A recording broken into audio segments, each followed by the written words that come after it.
স্বাস্থ্য ভবনে পাহাড় প্রমাণ দুর্নীতি হয়েছে, নথি তুলে একগুচ্ছ অভিযোগ তুললেন শুভেন্দু।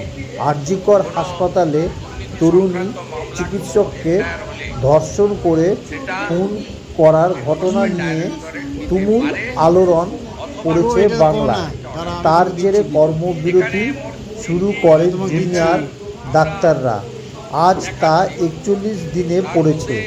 আজ বৃহস্পতিবার এই ইস্যুকে কাজে লাগাতে স্বাস্থ্য দপ্তরের টেন্ডার দুর্নীতির অভিযোগ তুললেন রাজ্যের বিরোধী দলনেতা শুভেন্দু অধিকারী। আজ দলীয় কার্যালয়ে সাংবাদিক সম্মেলন করে রাজ্যের স্বাস্থ্য দপ্তরে লাগাতার দুর্নীতির অভিযোগ তুলে শুভেন্দু অধিকারী জানান, টেন্ডার না ডেকেই একাধিক কোম্পানিকে বরাত দেওয়া হয়েছে। বেশ কয়েকটি নথি হাতে নিয়ে অভিযোগ করেন তিনি। এদিন তার পাশে ছিলেন বিজেপি নেতা তথা আইনজীবী তরুণজ্যোতি তিওয়ারি।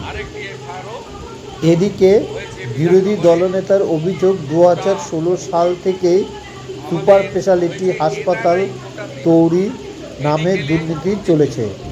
এদিন নাম না করে তৃণমূল কংগ্রেসের সর্বভারতীয় সাধারণ সম্পাদক অভিষেক বন্দ্যোপাধ্যায়কে নিশানা করে শুভেন্দু অভিযোগ, স্বাস্থ্য দপ্তরে সবচেয়ে বেশি টেন্ডার দেওয়া হয়েছে ভাইপোর আত্মীয় কোম্পানিকে। এমন কোনো জায়গা নেই যেখানে এই শাসক দলের নেতা মন্ত্রী দুর্নীতি করেনি। আরজিকর হাসপাতালের ঘটনার পর প্যান্ডোরার বাক্স খুলে গিয়েছে। এসপি দাসের হাত সন্দীপ ঘোষের মাথায় ছিল, তাই একসঙ্গে ৩টি চাকরি পেয়েছিলেন। ওখানের প্রাক্তন ডেপুটি সুপারিনটেনডেন্ট আক্তার আলী দীর্ঘদিন লড়াই করেছেন। এবার তারাও নথি প্রচারের আলোয় আনবে। অন্যদিকে গত ৯ আগস্ট আরজিকর হাসপাতালে তরুণী চিকিৎসকের দেহ উদ্ধার হয়। তাকে ধর্ষণ এবং খুন করার অভিযোগ উঠেছে। এই ঘটনায় মূল অভিযুক্ত সঞ্জয় রায়কে গ্রেফতার করে কলকাতার পুলিশ। তারপর থেকে কর্মবিরতি চলছে জুনিয়র ডাক্তারদের। নন্দীগ্রামের বিধায়ক অভিযোগ, আমাদের কাছে সব নথি আছে। কোভিডের সময় থেকে দুর্নীতি পরিমাণ বেড়েছে। আরজিকর হাসপাতালের সংস্কারের নামে সবচেয়ে বেশি দুর্নীতি হয়েছে।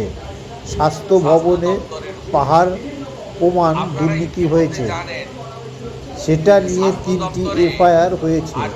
ইডি যার তদন্ত শুরু করেছে। স্বাস্থ্য ভবনে নিয়োগেও এনআরআই কোটায় চরম দুর্নীতি হয়েছে।